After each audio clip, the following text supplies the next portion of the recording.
Mica, Hola Juli, ¿cómo andás? ¿bien vos? Ahí ya estás grabando. Sí, porque la programo con grabación, viste, cuando la programás te pregunta si querés grabar, y las veces que lo he hecho así, dura mucho más que 40 minutos. Ah, mira. Y de paso no me olvido de grabar, porque muchas veces me acuerdo cuando ya arrancamos. Y Lucía está complicada porque está haciendo un curso justo en este horario, entonces yo le dije que no se preocupara, que la grababa. Ah, listo, listo. Está Bueno, bien, no hay por eso problema. cambiamos otra vez a Zoom, porque por mí, insisto que no tengo la opción. No, es que igual hoy con Jazz hicimos un Zoom nosotras por Ujú. el tema del trabajo.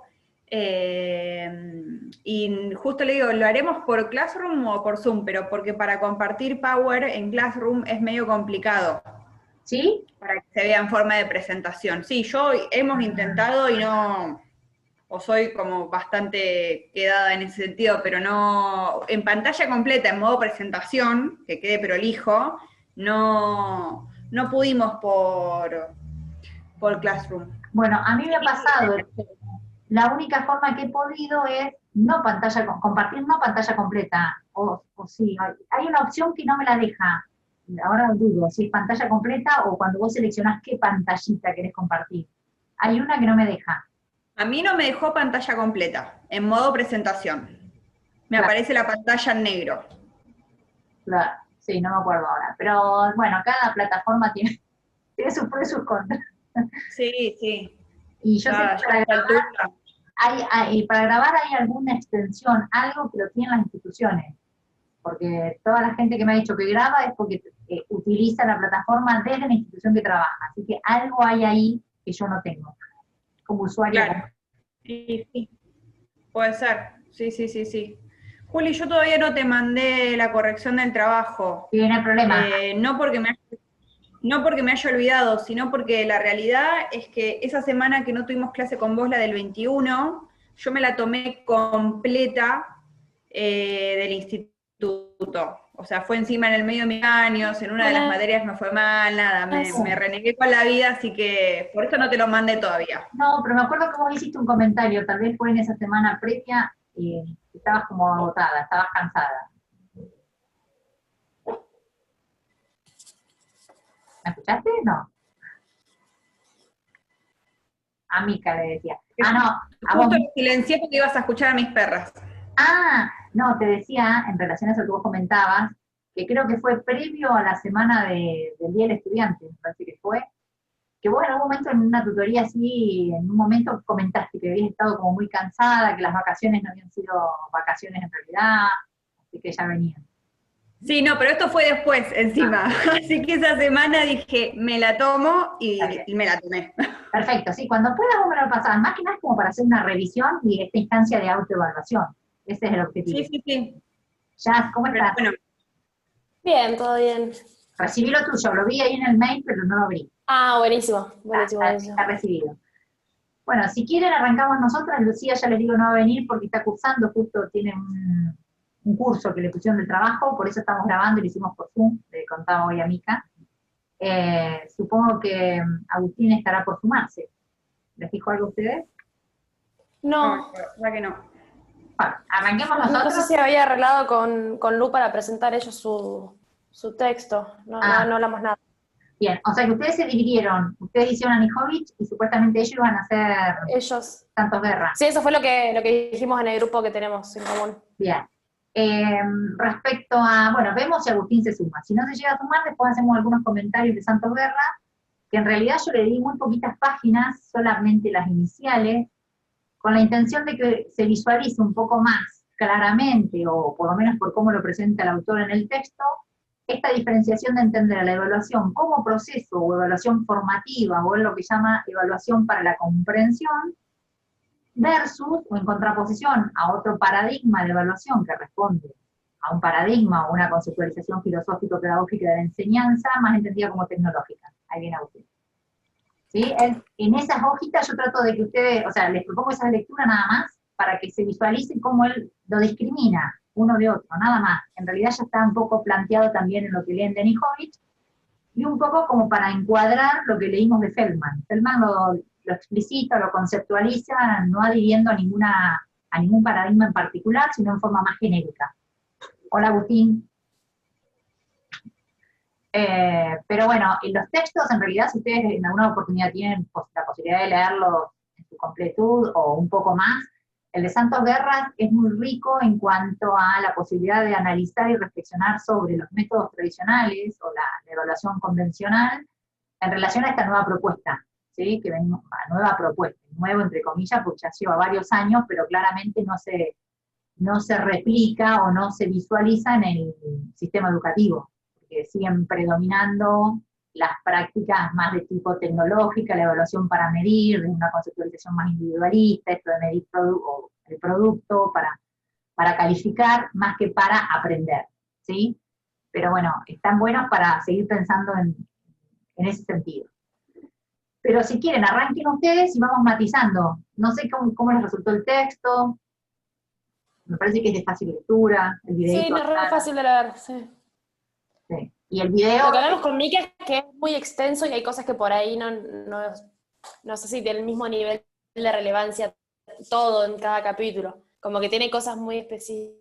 Sí, va ejemplificando que me bastante. parecieron mucho más relevantes que en comparación con otras.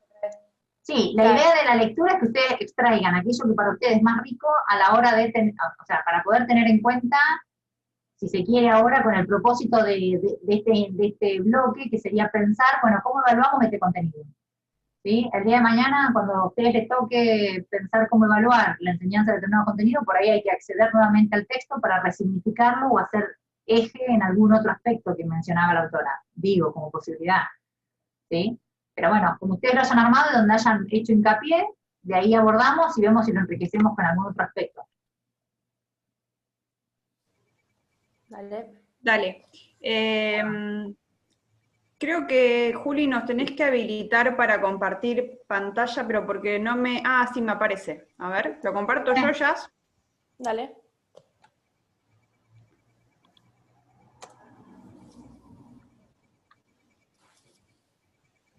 No sé si ahí lo ven. Perfecto. Y a ver si lo puedo abrir.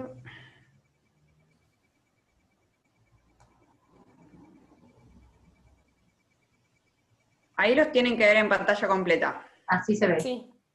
Ah, listo. Genial. Juli, vas a ver que es cortito, antes de que arranquemos, más que nada porque lo que tratamos de hacer fue esto de integrar los 3 capítulos, y está el video también, hay cosas del video. Perfecto. Ya que vos no subiste el video y justo estaba la misma autora, por eso también habíamos elegido a Nijovic, pero bueno, es cortito justamente para eso. Después vos nos dirás si está bien, si está mal, si entendimos o no, pero bueno, la idea creo que está cerrada de alguna manera. Bien, en realidad la idea de esta presentación es como para que ustedes, nada, se metan un poco más con el texto y tengan que pensar cómo comunicar esto que comprendieron. La extensión puede ser importante o no, de acuerdo al contenido que hayan puesto en cada filmina, ¿sí? Pero nada más que eso. Así que adelante, yo me voy a silenciar, así no me tiento. Bueno, arranco yo. Bueno, voy a hacer toda la explicación como para vos y para Agus. Bueno, el texto que nos tocó, Nijovic, habla sobre la evaluación específicamente en el escenario educativo. Plantea la evaluación como una oportunidad que implica pensar en la mejora de la enseñanza. La mejora de la enseñanza porque es una oportunidad en realidad para que los alumnos puedan visibilizar sus logros, puedan reconocer sus fortalezas y sus debilidades, además de lo que es la promoción y certificación de conocimientos. Del lado de los aprendizajes, la evaluación se define por la función que tiene para identificar los errores y las dificultades, entre otras cosas, por lo cual, en función a eso, sirve para reorientar la enseñanza. ¿Querés pasar a la otra, Mika? Bueno. Después el texto habla de la relación entre enseñar, aprender y evaluar, y dice que el proceso de evaluación está implicado en las tensiones entre las metas las metas del dominio de contenidos que los docentes pretenden y el proceso de aprendizaje de los estudiantes. Y plantea además 2 posiciones como polares en la concepción de evaluación, en la que el estudiante es visto como un sujeto de aprendizaje y el otro estudiante es visto como un sujeto de conocimiento. Bueno, después habla de esto de por qué evaluar, y dice las principales funciones. La primera es diagnosticar, y ¿querés agregar algo, Juli? No, justamente quería preguntar, cuando ustedes hacen esta diferenciación entre el alumno como sujeto de aprendizaje o sujeto de conocimiento, ¿qué diferencia pueden encontrar en esta conceptualización, que es bastante potente, digamos, ¿eh? Y el estudiante como sujeto de aprendizaje, se espera que los estudiantes puedan reproducir todas las secuencias de información ya organizadas. O sea, son como meros reproductores. No sé si meros es la palabra, pero bueno, reproductores. La evaluación es concebida como una instancia en la que se observa, esto lo estoy leyendo, un resultado al servicio de la acreditación y la promoción. En cambio, el estudiante como sujeto de conocimiento importa el uso y la aplicación de lo aprendido en situaciones más complejas, como tiene que llevar a cabo todos sus conocimientos en distintas actividades. O sea, cada polo tiene su propio tipo, o sea, para la misma información, cada docente que vea al estudiante como un distinto sujeto va a tener distintas consignas para evaluar esa misma información. Y perfecto, yo te entiendo muy bien, habría que preguntarle a Agustín si lo entiende también. Mi otra pregunta es, Agus, Sí, sí, voy escuchando.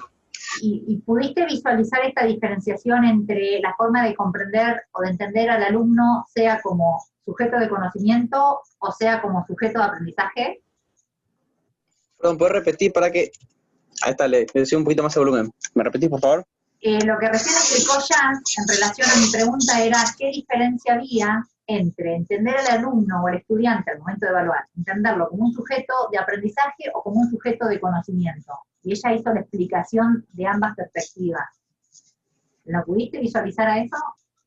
Porque ella lo dijo Más o rápido, menos. más o menos. Y ¿Querés? sí, pero Bien. me falta la lectura del texto todavía para entenderlo bien, pero sí, siempre estas presentaciones me ayudan para arrancar, para entender los conceptos así al principio, pero no, eso no lo capté muy bien. No lo captaste. Bueno, entonces, a ver si esta pregunta nos ayuda a seguir pensando.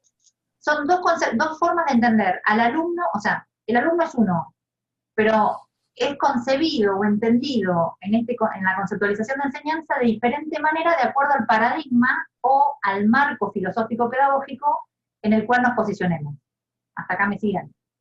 Cuando hablo de marco o paradigma, siempre estamos pensando en esos dos grandes paradigmas que vimos desde el inicio, la enseñanza tecnológica o tecnocrática y la enseñanza como arte y política. Estas dos conceptualizaciones de alumno que ustedes definieron recién responden una a una conceptualización y la otra al otro paradigma. ¿Cuál respondería al estudiante como sujeto de aprendizaje y cuál respondería al estudiante como sujeto de conocimiento? Y la de sujeto con conocimiento es la de arte y política. ¿Por qué? Se espera que pueda crear productos. Bien. No solo reproducir. En cambio, el sujeto de aprendizaje lo que se espera es la reproducción de ese conocimiento. Bien, o sea que al momento de evaluar, se supone que quien evalúa desde la perspectiva de la enseñanza como arte y política, lo que trata de valorar es cuánto se apropió este alumno de ese contenido que estuvo en juego durante determinado tiempo, ¿sí? Pero lo que va a valorar o va a proponer es un instrumento de evaluación donde el sujeto de aprendizaje, el alumno, tenga que poner en juego lo aprendido, lo comprendido, en la resolución de una situación que no sea reproductora de lo que ya se enseñó, sino que sea una situación novedosa para el sujeto donde tenga que poner en juego lo comprendido para producir algo nuevo. ¿Se entiende más o menos? A diferencia de la otra perspectiva, donde generalmente el instrumento de evaluación lo que busca es cómo el alumno reproduce de alguna forma lo que ya fue enseñado, desde una conceptualización más lineal de la enseñanza, más expositiva del docente. Entonces le tomo al alumno a través de mi instrumento de evaluación lo que yo ya expliqué como docente y que él tiene que dar cuenta si se lo apropió o no en alguna producción reproductiva. Y hay un ejemplo claro de la revolución industrial. ¿Se acuerdan del texto de Anijovic? Dice, muchas de las preguntas cuando abordan el tema revolución industrial es, bueno, ¿en qué momento se produce la revolución industrial? ¿Cuáles son las causas y consecuencias? Desde esta perspectiva, la respuesta que se espera del alumno es que, luego de haber leído el texto o haber escuchado las clases y fueron expositivas, reproduzca esos saberes. Y desde una perspectiva del alumno como productor de conocimiento, como constructor de ese saber, la propuesta va más allá. Primero el docente se propone, bueno, ¿qué quiero que con este contenido se apropie el alumno? Y dice, el concepto de progreso, por ejemplo. Entonces propone que se visualice la película Tiempos Modernos. Luego, reflexionar por qué la película se llamará así, de acuerdo al contexto en el cual fue producida, cuál es la noción de progreso. Digo, se ponen en juego saberes diferentes. Y en este tipo de propuestas hay una reflexión mucho más profunda, ¿no? No es solo la literalidad del conocimiento, del contenido, que yo puedo reproducir para el docente y decir o hacer como si lo aprendí, a tener que elaborar, reflexionar y producir algo novedoso. Y que las respuestas de mis alumnos van a ser todas diferentes. ¿Se entiende? Digo, esta forma de preguntar acerca de un mismo contenido o un mismo saber va a diferir en los instrumentos que uso y en lo que voy a valorar de acuerdo a la perspectiva o paradigma de enseñanza en el cual yo me posicione. Y eso redunda en el concepto de evaluación. Viene todo hilvanado, está todo de la mano, ¿sí? Bueno, como siempre interrumpo, ahora me callo. La idea era clarificar un poco más esta conceptualización, que no es menor, ¿sí? Lo que ustedes están diciendo tiene peso epistemológico. El concepto de alumno como productor de conocimiento o el concepto de alumno como reproductor de conocimiento son dos conceptos que bien diferentes entre sí, que responden a paradigmas diferentes, ¿sí? Sigan ustedes. Bueno, todo eso. Y después habla esto de que la evaluación es valiosa en la medida en la que puede constituir otra instancia de enseñanza y aprendizaje. De enseñanza porque ese es el momento en el que el docente puede utilizar todas las producciones de los alumnos para sugerir, primero para ver las evidencias de lo aprendido, y a partir de ahí para sugerir nuevas propuestas, oportunidades de aprendizaje. Y bueno, también dice que se potencia el aprendizaje si se promueve la metacognición, que la metacognición es hacer que el estudiante pueda ser consciente y reconocer lo aprendido como contenido. Después sí pasa a todo esto de por qué evaluar, y las principales funciones son estas 5 que están acá en el Power. La primera, que es diagnosticar y predecir, se refiere a los ajustes y las regulaciones para las propuestas de enseñanza. En este sentido se debe considerar integralmente la producción de los estudiantes. Después registrar y verificar, esa no estoy segura, o sea, se refiere a toda la... Sí. Volviendo a la de diagnosticar y predecir, el lunes pasado cuando cerramos el encuentro, por ahí yo les pregunté para ustedes, a modo de conclusión, cómo podían integrar lo que habíamos visto, lo que habían leído previamente o con sus saberes previos, que era evaluar. Y vos fuiste una de las que dijo que para vos evaluar es diagnosticar. Mi pregunta ahora es, ¿ese concepto que vos tenías de diagnosticar en relación a la evaluación coincide con lo que plantea esta autora? ¿O encontraste diferencias o te enriqueció el concepto? Acá siento como que se refiere al diagnóstico como previo a las propuestas de enseñanza. ¿Puede ser? Bien, cuando uno dice diagnosticar para predecir, ¿qué es predecir algo? Y al intentar, no sé si adivinar es la palabra, algo que puede llegar a pasar. Bien, es para anticipar algo. Puede tener que ver con lo que vos decís, pero también tiene que ver con que yo sigo diagnosticando para predecir o anticipar modificaciones en el aprendizaje, en el recorrido de la apropiación de determinado saber de mis alumnos. Entonces, a pesar de que ya expuse, ya lo presenté, hice una secuencia de actividades, en algún momento me freno, ¿sí? En algún momento de ese proceso me freno para mirar qué está pasando.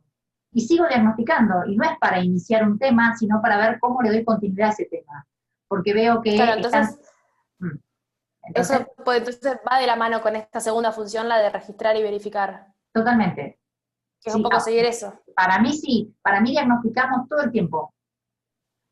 Porque yo por ahí lo estoy usando como sinónimo de esto de valorar todo el tiempo cómo es el proceso, pero no solo para ver por dónde van mis alumnos, sino también en relación a ese ver cómo van ellos, para ver cómo voy yo. ¿Sí? Claro. Entonces sí. Bueno, entonces tiene que ver con el segundo en la medida en que registrar y verificar lo que hace es como ver el desempeño de los alumnos en función del nivel de logros de objetivos planteados por el docente. Entonces, teniendo en cuenta eso, avanza la secuencia de los aprendizajes que le preceden a él. Bien, pero fíjense que la autora todo el tiempo está como retomando estos propósitos de enseñanza, los objetivos de aprendizaje. no, que esto está previsto, o sea, supuestamente lo planificamos, ¿no es cierto? Está escrito o está, aunque no esté escrito, está pensado con anterioridad, y ese propósito de enseñanza y esos objetivos de aprendizaje, que son los que vimos nosotros en el bloque anterior, tienen que estar siempre muy presentes porque son los que van a orientar esto que yo voy a mirar al momento de valorar cómo van mis alumnos. Para registrar y verificar, yo tengo que tener en claro qué quiero verificar. ¿Sí? Para tener en claro eso, tengo que tener en claro antes cuáles son mis propósitos de enseñanza y cuáles son mis objetivos de aprendizaje. ¿Sí?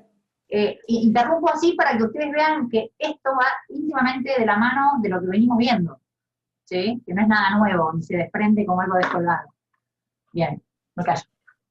Después la tercera función es la de ofrecer devoluciones y orientaciones, que esa la marca como una de las más importantes, porque esta es específicamente la evaluación como instancia de aprendizaje, que es toda la parte de la retroalimentación del docente, entre el docente y el alumno.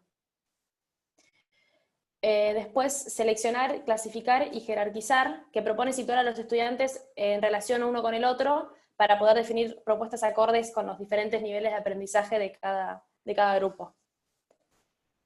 Otra vez, perdón, Jazz, otra vez eso, más pausado. Ah, ok. Lo dijiste bien, pero digo más pausado porque puede llevar a confusión. Bien. Y por último, certificar y promover, que bueno, que es ver si el alumno alcanza o no los niveles de conocimiento requeridos para promover la materia. Bien, volver al punto anterior, seleccionar y clasificar. ¿Qué hace mención la autora ahí? Cuando dice seleccionar y clasificar, ¿agrupar alumnos para qué? Como que los compara, los pone en relación uno con el otro para poder como definir propuestas acordes a ese grupo. Bien, pero no compara para clasificar en orden de mérito, en forma jerárquica. Las propuestas. Eso, los compara para ver cómo está el grupo como colectivo en relación a las propuestas de enseñanza, hasta dónde han avanzado cada uno, si se quiere, desde su singularidad, pero no para marcar individualidades y segmentar o clasificar, uno es mejor que otro, como sería una perspectiva más de entendida como medición de la evaluación, sino para revisar la propuesta de enseñanza y cómo en cada uno de sus alumnos favorecer avances en el aprendizaje, pero en forma singular. Cada uno se apropió o llegó hasta determinado lugar de lo que yo tenía como objetivo o propósito de enseñar. Bueno, entonces, miro desde la generalidad dónde están el grupo colectivo en forma singular y luego pensar qué propuestas generar para que sigan avanzando cada uno del lugar donde está. ¿Se entiende? Pero miro, selecciono y clasifico, pero no para segmentar o cuantificar y jerarquizar, como sería desde la otra perspectiva, sino para revisar y proponer nuevas estrategias que favorezcan el avance de los aprendizajes. Insisto en esto porque una de las grandes características de la evaluación sumativa en un paradigma tecnológico es el seleccionar, clasificar, jerarquizar y medir, pero de una perspectiva más competitiva e individualista, ¿sí? Acá no, acá es para ver cómo sigo aportando para que los alumnos desde el lugar donde están sigan avanzando, pero no con el afán de comparar para ver quién es mejor que quién, sino comparar a modo general, para entender yo dónde estoy con mi propósito de enseñanza y dónde están los alumnos para seguir aportando para que cada uno siga progresando. ¿Se entiende esto? Claro. Es redundante y queda poco claro. Sí, se entiende. Bien. Y certificar y promover, porque finalmente ese es uno de los objetivos o finalidades de la enseñanza, ¿no? Ya lo hablamos, hay que verificar saberes. Bueno, todo esto es la función pedagógica de la evaluación, y dice que en este sentido la evaluación es formativa porque aporta información útil para que los docentes puedan reorientar todas sus actividades. O sea, siempre intentando nuevas formas de que los alumnos puedan aprender. Bien, Santos Guerra habla de la función pedagógica de la evaluación como esa función que está orientada a promover o propiciar aprendizajes en los alumnos. Santos Guerra también habla de función pedagógica de la evaluación, sinónimo de Mijovic, pero él siempre haciendo hincapié que la evaluación tiene que favorecer aprendizaje. ¿Sí? Esta función pedagógica está orientada a esto, a cómo propiciar más aprendizaje en los alumnos, que también es la idea de Anijovic, por eso pone que la evaluación tiene como función primordial la función pedagógica, en contraposición a una función más utilitarista o jerárquica, meritocrática, ¿sí? Volvemos a criticar un poco estos conceptos que responden más a un paradigma tecnológico de la educación, donde lo que se tiende a valorar o a observar al momento de evaluar para calificar es el producto, el resultado. En cambio, estas perspectivas abordan más el proceso, ¿sí? Y acompañar en ese proceso para que lo que se logre sea un aprendizaje con sentido para el sujeto que aprende. Aunque todos aprendamos cosas distintas o parecidas, pero no iguales, porque ya sabemos que todos aprendemos cosas diferentes, pero que eso que se aprende sirva para el sujeto que lo aprendió, que tenga significatividad, y no que lo haga para dar cuenta a un otro que es el que califica, sin importar cuánto se apropió o no. ¿Sí? Más o menos, esas son como las dos grandes caras de la moneda. La moneda sería evaluar, de una cara un paradigma, de otra cara el otro paradigma. Según de qué cara me posicione, es el sentido que le voy a dar a la evaluación. ¿Sí? Bien. Mica, ¿me pasas, porfa, Y después habla de los tipos de evaluación para aprender o evaluación para el aprendizaje. La evaluación para aprender, acá capaz que sí voy a necesitar un poco más de ayuda, sería la evaluación formativa, ¿verdad?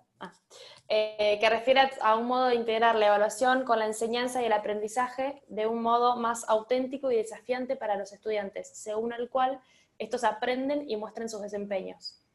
Y la evaluación para el aprendizaje entiende la evaluación como un proceso continuo. Destaca el efecto retroalimentador de la información para los docentes y estudiantes. Bueno, las características de la evaluación para el aprendizaje son estas 6 que están acá en el cuadrito. La primera son las intenciones explicitadas para el aprendizaje y la formulación de criterios. Esto es explicitar hasta a dónde se quiere llegar, qué es lo que se pretende que estudie y qué es lo que se requiere del estudiante para que tenga una actuación satisfactoria. La búsqueda de evidencias de aprendizaje, sí. Si lo ejemplificamos con este contenido que nos atraviesa en este bloque, que es la evaluación en la enseñanza, la intención explícita o el propósito de aprendizaje o el propósito de enseñanza y los objetivos de aprendizaje de este bloque es que ustedes puedan tener mayor claridad respecto a qué se entiende por evaluar en el contexto educativo según la perspectiva pedagógico-filosófica que se adhiera. ¿Sí? Si ustedes pueden, luego que se sienten a analizar o cuando realicemos el instrumento de evaluación, al momento de valorar cuánto aprendieron, lo que tendríamos que tratar de poder observar o de recabar evidencia es cuánto de este propósito de enseñanza que se perseguía en el bloque, ustedes alcanzaron. ¿Pueden discriminar qué se entiende por enseñar desde una perspectiva y otra? Bueno, eso sería como el gran planteo. Ahora, ¿qué voy a proponer yo como docente para que ustedes den cuenta si se lo apropiaron o no? Entonces, la propuesta, la evidencia que yo voy a recabar va a depender del instrumento que genere. ¿Sí? Y ese instrumento que yo genere tendrá que tener en cuenta qué perspectiva dieron. Si quiero que reproduzcan saberes o si quiero que sean productores del saber, o sea, que lo resignifiquen a este contenido. ¿Se entiende? Entonces, primero aclaro el propósito, que sería esto, qué intencionalidad o qué pretendo que se logre con este contenido y a partir de la evaluación de este contenido. ¿Sí? Luego se tienen que buscar las evidencias. Bueno, ¿cómo dan cuenta los alumnos que se lo apropiaron? Y yo, docente, ¿cómo valoro si se lo apropiaron o no? Y tiene que ver con esto que vos venís diciendo. Bueno, para eso hay que clarificar criterios, ¿sí? ¿Qué es lo que se va a valorar? ¿Cómo se va a valorar? Criterios que van a estar en relación a ese propósito de enseñanza. Digo, viene todo articulado, ¿no? Sí, ya, no te interrumpo. Ahí llegaste como hasta diálogo, más o menos, porque búsqueda de evidencias de aprendizajes, esto que decías de la evaluación, y el diálogo es el diálogo con los alumnos para que ellos puedan saber como en qué parte de este proceso de aprendizaje se encuentran, qué es lo que les falta todavía adquirir, y, o sea, a dónde llegaron y qué es lo que les falta. Eso en diálogo con los docentes. Después la retroalimentación es como el gran tema de la evaluación formativa. Sí. ¿Me vas a decir algo? Eso, vos lo nombraste varias veces al proceso de retroalimentación. ¿Ustedes cómo lo entienden esto? ¿Qué es retroalimentar? No solo dar una devolución, sino dar en la parte de la evaluación formativa, ¿no? Sino dar una devolución que sirva de base para poder seguir aprendiendo. O sea, no es devolver un trabajo y marcar esto está mal, sino devolver un trabajo como docente, ¿no? Y en base a ese trabajo que le faltan cosas, poder comunicarle al alumno y que el alumno llegue a entender qué es lo que hizo bien, qué es lo que yo espero que haga y qué es lo que le falta para llegar como a ese estado completo del trabajo. Bien, ¿y por qué hiciste esa aclaración que la retroalimentación sería como la gran protagonista de esta evaluación formativa? O no dijiste con esas palabras, pero como que dijiste que tiene gran importancia. Sí, yo Porque lo entiendo así. Después le dedicamos Una parte específica. Claro. Buenísimo, porque me parece que acá está el eje. En este concepto es donde va a vertebrar la autora toda esta conceptualización de formativa, porque todo lo que venimos diciendo es fantástico, fabuloso y muy bonito, pero nos falta saber, bueno, en definitiva, cómo lo hacemos. Yo creo que poder hablar o desarrollar el concepto de retroalimentación es la que nos va a aportar el cómo hacer o cómo plasmar o llevar a cabo esta evaluación formativa, me parece. Está bien. Bueno, después está la autoevaluación y evaluación entre pares, que eso, si no entendí mal, es como para que entre los estudiantes, ellos sí se comparen a ver cómo vienen y como que entre todos hagan no me sale la palabra, pero bueno, para que entre todos puedan ver si están bien encaminados, si están como yendo a lo que se espera. Bien, pero para saber dónde están parados entre ellos y a la vez también que lo pueda saber el docente y de ahí poder avanzar. Bien, la autoevaluación es, entre ellos, si se quiere, para comparar, y yo digo, che, Mica, vos sabés que de esta producción o de este tema que estamos viendo yo estoy, o entendí esto, o me falta entender esto otro, digo, yo puedo hablar con vos o con ustedes y entre nosotros vamos comparando. Pero en realidad la autoevaluación tiene que ver con esto, con que el sujeto pueda hacer una propia evaluación de su proceso de aprendizaje en relación a lo que se espera que se aprenda. Entonces volvemos al inicio. Oh, yo que dije que este era largo, se me va a cortar, así que voy a volver a mandarle. Volvemos al inicio de esta filmina. Para yo poder autoevaluarme tengo que tener en claro qué propósitos se persiguen con el abordaje de este contenido, cuáles son los criterios con los que van a valorar, qué tengo que tener en cuenta, qué tengo que mirar yo, qué va a mirar el docente, pues se supone que eso es lo que me nutre y me ayuda a aprender, ¿sí? Entonces, para saber esto con claridad tiene que haber un diálogo entre quien tiene un propósito claro de enseñanza y quien tiene que aprender o apropiarse de ese saber. ¿Sí? Las retroalimentaciones del docente tienen que orientarse, o las intervenciones, las devoluciones tienen que estar orientadas a que el sujeto pueda seguir revisando su producción para avanzar, no revisar para frustrarse de que le falta, de que no puede, de que no tiene.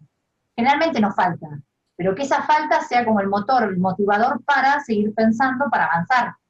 ¿Sí? Entonces, no solo necesito la mirada del otro experto, que podría ser, que es el docente, sino también yo puedo hacer esa mirada personal a partir de tener claro estos criterios, tener claro el propósito. Por eso en la instancia de autoevaluación, dicen ellos, debería ser incorporada como una instancia casi natural en el sistema educativo, cosa que no estamos habituados a hacer. Realmente lo que esperamos es la mirada externa de un otro que nos observa y nos juzga. ¿Sí? Bueno, sigamos hasta que se nos corte y les mando otra invitación.